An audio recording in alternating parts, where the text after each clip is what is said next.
2025 Oscar nomination predictions for the month of April. Let's get it. Um, Once again, it's early. Um, if my predictions suck, oh well. If my predictions are spot on, yay for me. Let's just have fun. All right, let's do this. So as usual, we start off with Best Picture. Number one, once again, Sing Sing. Number two, Doom Part Two. Number three, Joker Folie Adieu. And number four, The Apprentice. I didn't have this film in my top 20 for Best Picture on my March predictions. Um, I thought, you know, if award season snubbed Delroy Lindo into Five Bloods because his character in that movie was a Trump supporter, um, then how is a movie about Trump going to succeed in an award season? And maybe it will in the right hands. Ali Abbasi is directing this film, the director of Border and Holy Spider. Um, and this film is at Cannes, doesn't have a distributor yet, but if it wins the Cannes Film Festival, the Palme d'Or, it could get picked up by Neon and compete in picture and director, just like Triangle of Sadness. Um, we'll see. Maybe this movie is a complete disaster. We shall see. Oh, and for the record, I made a mistake in that last predictions video, the March predictions video. Um, Maria Bakalova is playing Ivana Trump, not Melania Trump. And Donald Trump and this movie is about Donald Trump in his early years as a businessman and his relationship with Roy Cohn, played by Jeremy Strong. So, yeah. Number 5, Blitz. Number 6, Conclave. Number 7, Gladiator 2. Number 8, The Piano Lesson. Number 9, Megalopolis. Number 10, Juror Number 2. So, well, first and foremost, Blitz is the kind of contender that can get nominated a lot of places and not win, kind of like Killers of the Flower Moon. Conclave, sort of the same deal. I don't expect it to win any Oscars. Uh, it could be along the same vein as I don't know Tar or something like that. It won't get a director nomination, or at least I don't think so. Um, but I could be wrong about that. Uh, there are sequels in this lineup, and there are a bit of a diversity in distributors, which is what you want in a best picture when you're predicting best picture. Okay, you want to know which companies are going to prioritize which films. You know, you gotta have a Warner Brothers film in there. You gotta have an A24 film in there. You gotta have a Netflix film in there. You gotta have an Apple TV Plus film in there. You gotta have a Neon film in there, as we're discovering nowadays, with Anatomy of a Fall, Triangle of Sadness, and Parasite. Um, and we'll see. Hey, maybe Megalopolis is the Neon film if that wins the Cannes Film Festival, because usually the Palme d'Or winners get picked up, swooped in, or picked up by Neon and whatnot.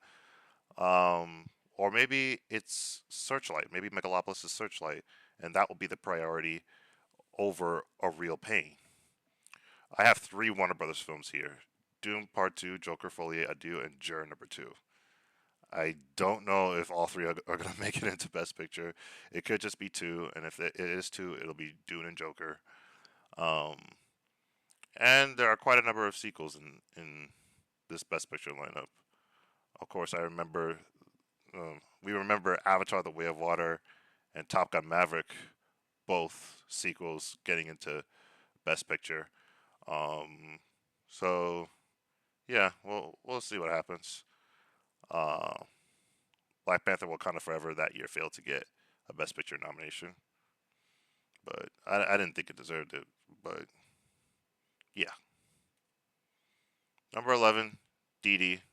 Wakanda Forever is still a good film though. Dee Dee could get a screenplay nomination, maybe. Also, its focus features. So is Nosferatu, and so is Conclave. And I think they're going to prioritize Conclave and not Dee Dee or Nosferatu, even though I think Dee Dee could get a I still think Didi could get a screenplay nomination. I could be wrong about that. Nosferatu. Um, Robert Eggers is not usually hip with the Oscars. Um, Only one of his movies has ever been nominated for anything, and that was The Lighthouse, getting nominated for cinematography. Um, and yeah, other than that, he's not really hip with the Academy.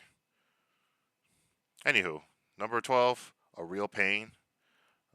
Number 13, We Live in Time. Number 14, Furiosa, a Mad Max saga. Yeah, I kicked Furiosa out because I'm just like, we got way too many Warner Brothers films in here, and I feel like this is the least likely to get in. I mean, maybe Zero number 2 might be the least likely, but Furiosa could be this year's Star Wars The Force Awakens that could get a bunch of tech nominations, but no above the line nominations, and no wins either. Number 15, Inside Out 2. I mean, unless it wins costumes in the same way that Black Panther Wakanda Forever won costumes. Number 16, Maria. Number 17, Collaboration. Number 18, The Nickel Boys. I didn't have this on my last predictions. Number 19, The Room Next Door. That is Pedro Almodovar. And number 20, Long Day's Journey into Night. That is apparently is having some trouble, and nobody knows if it's coming out this year. It might be coming out next year. So you're gonna see Long Day's Journey into Night at the bottom of many categories in this video. Moving on to Best Director. Number 1, Greg Quadar, Sing Sing. Number 2, Denis Villeneuve, Doom Part 2. Number 3, Todd Phillips, Joker Folie Adieu. Number 4, Steve McQueen in Blitz. And at number 5, I put Ali Abbasi for The Apprentice. Because, well, now you know why I have The Apprentice so high in picture. Just wait till we get to the screenplay categories. Yeah, this could be the international director from Cannes that could get in, like Ruben Östlund. You know, Ruben Östlund, he did not direct a film that was in a non-English language. Okay, usually we tend to think, oh, Cannes director, oh, they're gonna direct a non-English language film. And they're gonna get nominated for best director and stuff like that. It doesn't have to be non-English. It just has to be the director not from America, and and the movie itself could be from um, whether it's America or even if it's internationally produced, like Triangle of Sadness, it could be um, non-English language. I mean, it could be English language, and they could still get in. So we'll see what happens. Number 6, Francis Ford Coppola, Megalopolis. If Megalopolis is not a flop, it could get director. The director's branch might want to welcome back Francis Ford Coppola into the director lineup. Number 7, Edward Berger, Conclave. Number 8, Ridley Scott, Gladiator 2. Number 9, George Miller, Furiosa, Mad Max Saga. And number 10, Jonathan Kent, Long Day's Journey into Night. Again, don't know if it's coming out this year. It might come out next year.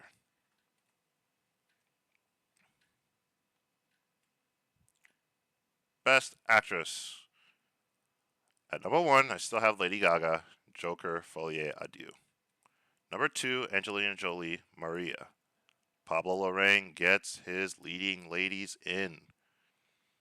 Number 3, Saoirse Ronan, Blitz. Some people have this at number 1. I don't agree. I mean, I think Gold Derby had Saoirse Ronan at number 1 for Mary Queen of Scots, and that didn't turn out. They also had Saoirse Ronan at number 1 for Little Women, and she got nominated, but she wasn't beating Renee Zellweger that year.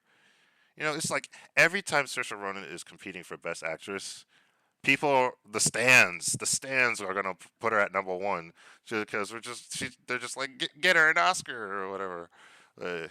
Nah, she's number 3 here. Number 4, Florence Pugh, We Live in Time, another movie that I'm not sure is coming out this year.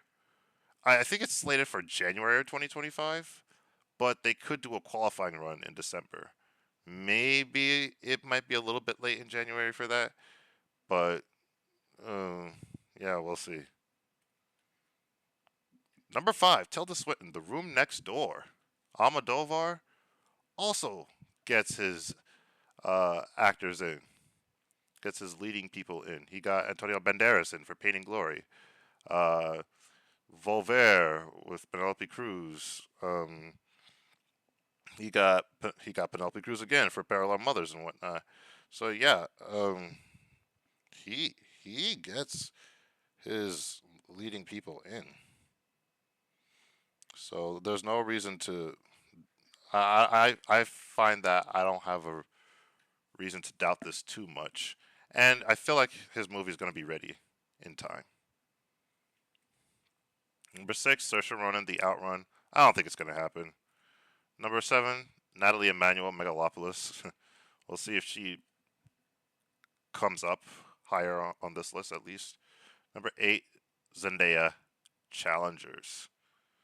Uh, yeah, people have seen Challengers by this time. I don't think she's going to happen. She might get a Golden Globe nomination, but we'll see. Number nine, Anya Taylor Joy. No. Number 10, Jessica Lange, Long Day's Journey into Night. Again, might come out next year. Best Actor. Number one, Coleman Domingo, Sing Sing. Number two, Ray Fiennes, Conclave. Number three, John David Washington, The Piano Lesson. Number four, Sebastian Stan, The Apprentice. And number five, Andrew Garfield, We Live in Time. If the movie qualifies for this award season. Number six, if it doesn't qualify, I think Nicholas Hoult might get nominated for juror number two. Number seven, Paul Bettany, The Collaboration. Number eight, Adam Driver, Megalopolis. Number nine, Paul Mescal, Gladiator 2. And number 10, Ed Harris, Long Day's Journey into Night. Let's move on. Best Supporting Actress. I think I only did 8 people here. Number 1, Danielle Deadweiler, The Piano Lesson. Number 2, Maria Bakalova, The Apprentice. Number 3, Anjanou Ellis Taylor, The Nickel Boys. Maybe she should be number 2, but number 2, number 3, that's fine. Number 4, Isabella Rossellini, Conclave. And number 5, Toni Collette, juror number 2. Number 6, Renate Reinsva, A Different Man. Number 7, Joan Chen, Dee Dee. Maybe Indie Spirit, maybe Gotham. Maybe a couple of critics' places. Maybe, or maybe nothing. I doubt nothing, though. Probably Indie Spirit or Gotham's or a couple critics' places. Number 8, Zendaya, Doom Part 2. Is she being campaign supporting or is she being campaign to lead inexplicably? I think she's supporting. The main character is Paul Atreides. By the way, I saw Doom Part 2. It's amazing. Best Supporting Actor. Number 1, Samuel L. Jackson, The Piano Lesson. Got Tony nominated for that. Didn't win, but he's looking to maybe win here. Number 2, Clarence Macklin, Sing Sing. Number 3, Paul Raci, Sing Sing. I have them both. I think a lot of people are like, it's Clarence Macklin and not Paul Raci. And maybe some people are like, it's Paul Raci and not Clarence Macklin. It could be either or, it could be both. So I think the smart play is to predict both so you can at least get one of them right. Number 4, Denzel Washington, Gladiator 2. Number 5, J.K. Simmons, Juror number 2. I think these two veterans could happen. Number 6, Adam Pearson, A Different Man. Number 7, Kieran Culkin, A Real Pain. Number 8, Harris Dickinson, Blitz. And number 9, Jeremy Pope, The Collaboration. I think that's all I had. Yep. Best Original Screenplay. Here we go. Screenplay categories. Number 1, The Apprentice. Yeah, this could be a big Oscar contender. Number 2, Blitz. Number 3, Dee Dee. Number 4, Juror number 2. Number 5, Megalopolis. Again, I think Dee Dee could get that screenplay nomination. Blitz could be the type of film that gets a lot of nominations and no wins. Did I already say that? Okay, whatever. Megalopolis. Number 6, A Real Pain. Number 7, We Live in Time. Number 8, Maria. Did I do one more thing? I did. Number 9, A Different Man. All right, moving on to Best Adapted Screenplay. Number one, Sing Sing. Number two, Joker Folie à Dieu. Number three, Conclave. Number four, Doom Part 2. Number five, Gladiator 2. Number six, The Piano Lesson. Number seven, The Collaboration.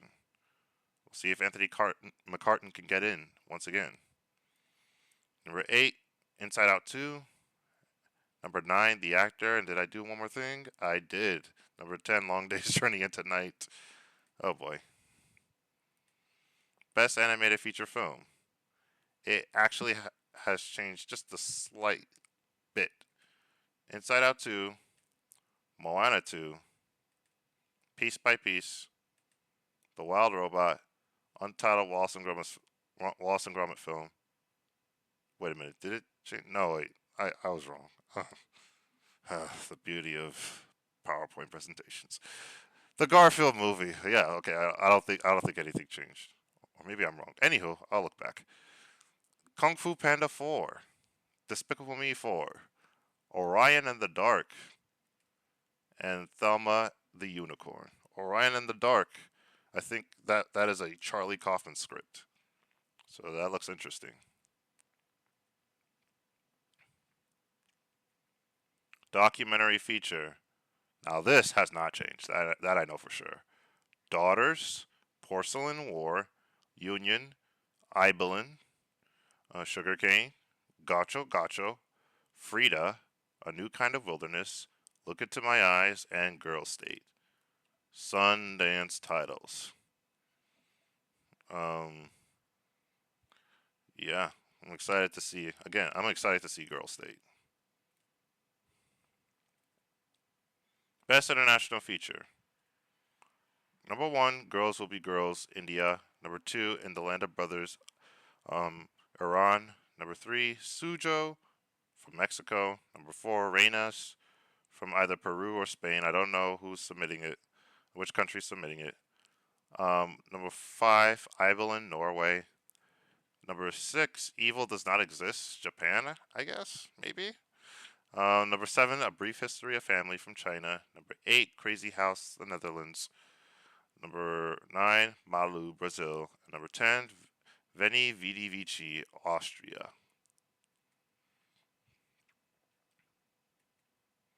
Best Film Editing.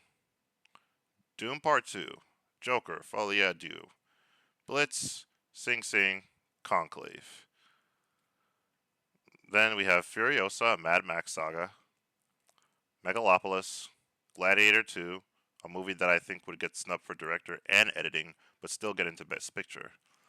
Because a lot of times that tends to happen to certain movies. Number 9, The Apprentice. Number 10, Long Day's Journey into Night. If I knew Long Days was coming out this year, I would have it in for both editing and director, and many other categories. Many other categories.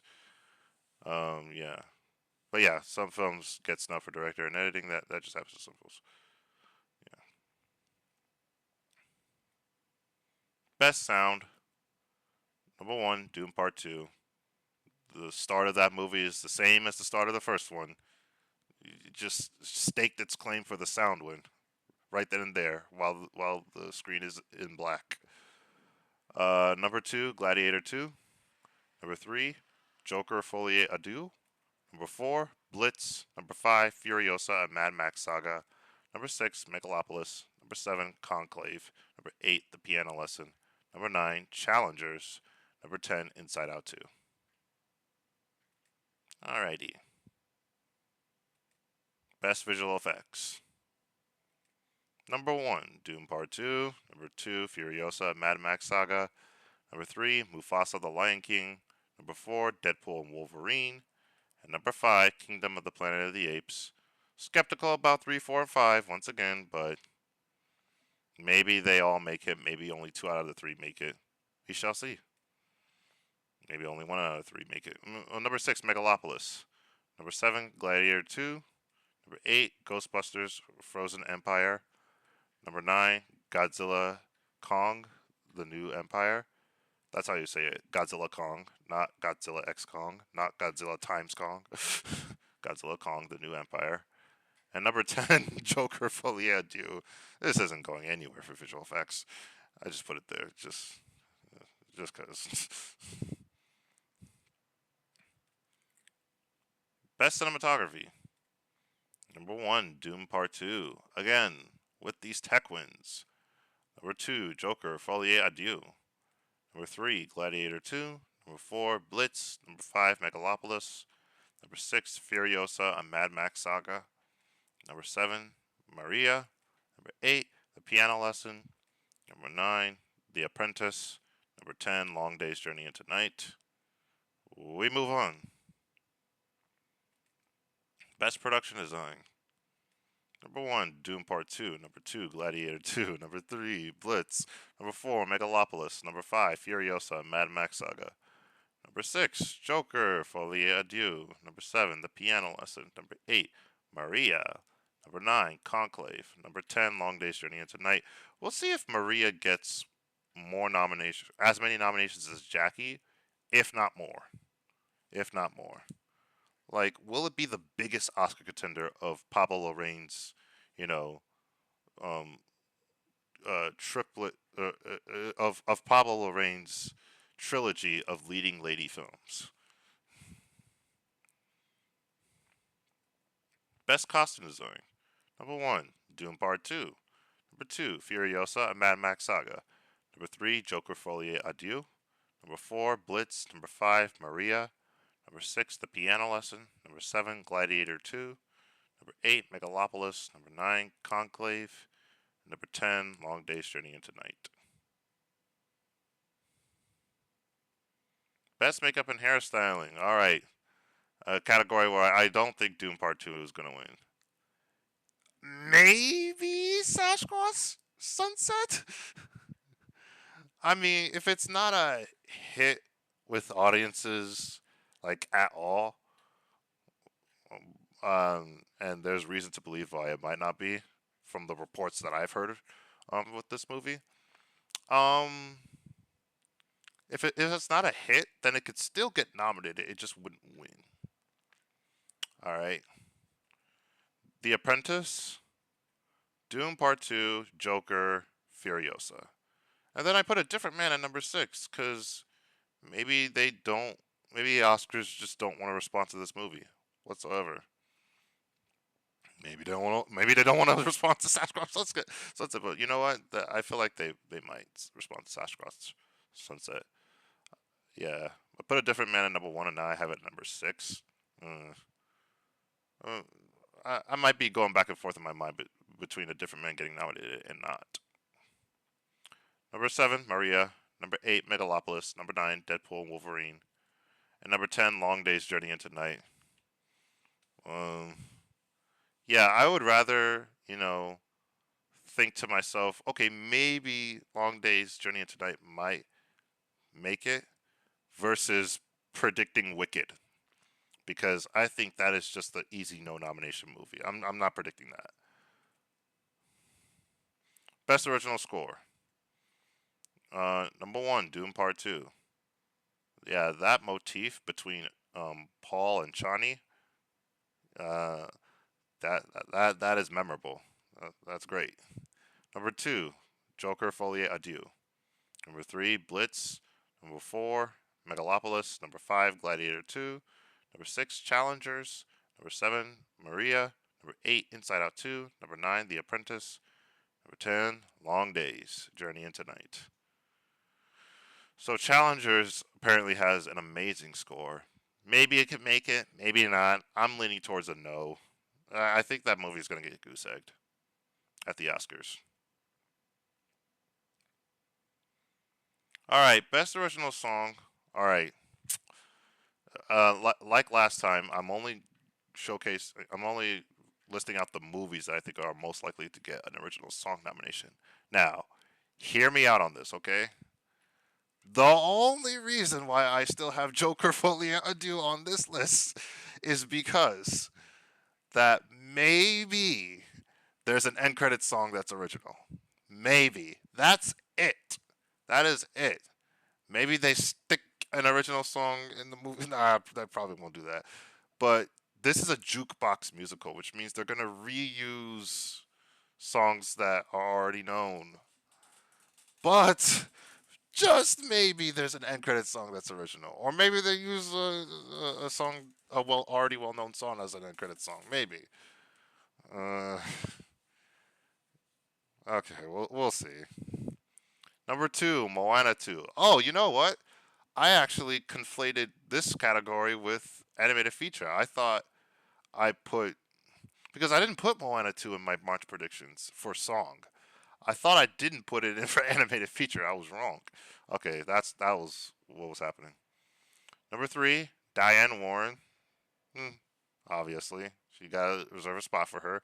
Number four, you know what? Yeah, maybe a documentary gets in again, and this is like the what third year in a. This would be like the third year in a row because we just had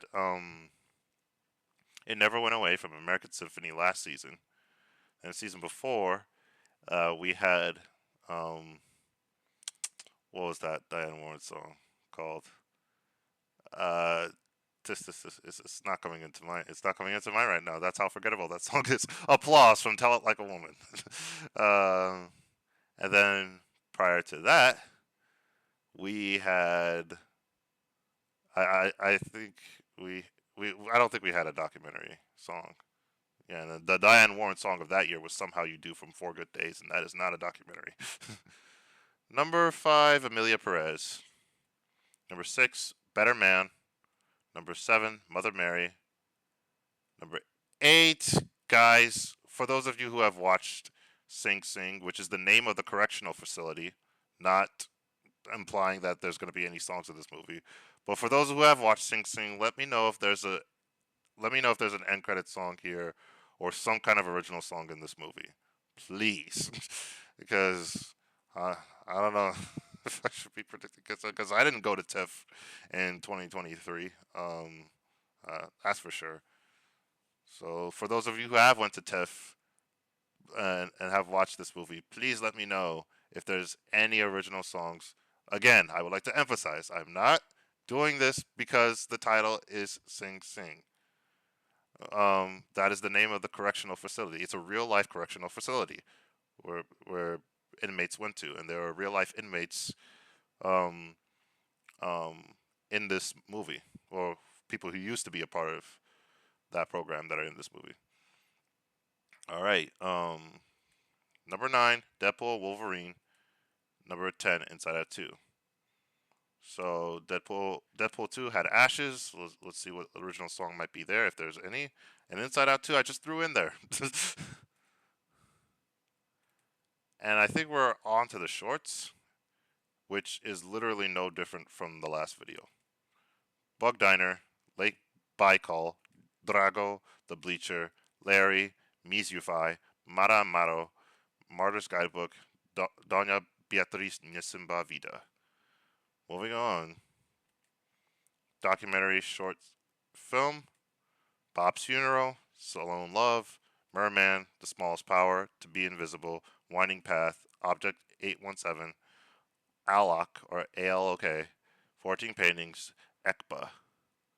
And then finally, live action short film, The Masterpiece, The Stag, Bye Bye Bowser, Essex Girls, Border Hopper, The Looming, The Lost Season, The Rainbow Bridge, Phoebe, Terra Mater.